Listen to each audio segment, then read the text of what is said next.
Middle east में जंग के बीच रूस के एक फैसले ने दुनिया के कई देशों को बहुत बड़ा झटका दिया है। 1 अप्रैल से रूस पेट्रोल उत्पादक गैसोलीन के निर्यात पर पूरी तरह से बैन लगाने जा रहा है। इकोनॉमिक्स टाइम्स की रिपोर्ट के मुताबिक रूसी सरकार की ओर से इस पाबंदी की आधिकारिक पुष्टि कर दी गई है।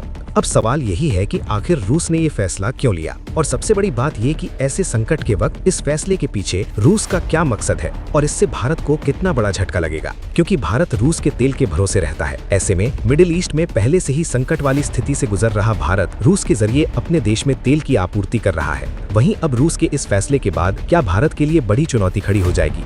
दरअसल शुक्रवार को रूस के उप प्रधानमंत्री अलेक्जेंडर नोवाक ने ऊर्जा मंत्रालय को एक विशेष निर्देश जारी किया। इस निर्देश में साफ तौर पर कहा गया कि 1 अप्रैल से गैसोलीन के निर्यात को प्रतिबंधित करने के लिए एक प्रस्ताव तैयार किया जाए। समाचार एजेंसी तास की रिपोर्ट के मुताबिक ये प्रतिबंध केवल कुछ हफ्तों के लिए नहीं बल्कि पूरे 4 महीने यानी 31 जुलाई तक लागू रहने की संभावना है। अब ये जानिए कि इसका असर भारत पर क्या होगा। रूस के इस फैसले से भारत को घबराने की जरूरत नहीं है, क्योंकि भारत रूस से मुख्य रूप से कच्चा तेल आयात करता है और इस पर फिलहाल कोई प्रतिबंध नहीं है। ये प्रतिबंध सिर्फ गैसोलीन के लिए है। दरअसल गैसोलीन कच्चे तेल का परिष्करण से प्राप्त एक रंगहीन, पारदर्शी और अत्यधिक ज्वलनशील ईंधन है। ये रिफाइनरी में कच्चे तेल के आंशिक आसवन द्वारा बनाया जाता है। रिपोर्ट्स के मुताबिक भारतीय रिफाइनरियों ने अप्रैल डिलीवरी के लिए रूस से लगभग 6 करोड़ बैरल कच्चे तेल का सौदा पहले ही पूरा कर लिया है। जहां तक गैसोलीन की बात है तो भारत इसके लिए रूस पर निर्भर नहीं है। भारत का अपना खुद का बहुत बड़ा रिफाइनिंग हब है। अपनी घरेलू जरूरतों को पूरा करने के बाद भारत रिफाइंड ईंधन का निर्यात भी करता है।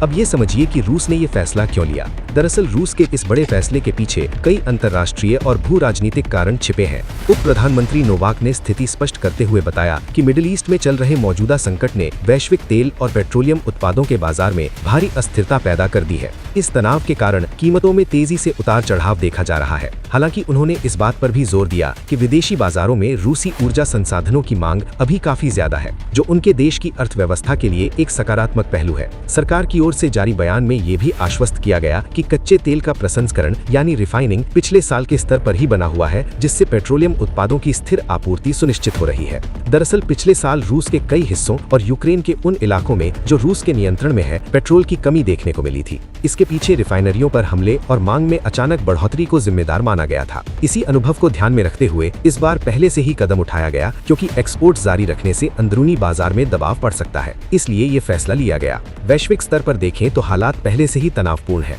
स्टेट ऑफ हार्मोन्स के बंद होने की वजह से तेल सप्लाई पर दबाव बना हुआ है। ऐसे में रूस का ये फैसला अंतर्राष्ट्रीय बाजार में कीमतों को और ऊपर ले जा सकता है। हालांकि कच्चे तेल पर कोई बैन नहीं लगाया गया है, जिससे साफ है कि उसकी सप्लाई जारी रहेगी।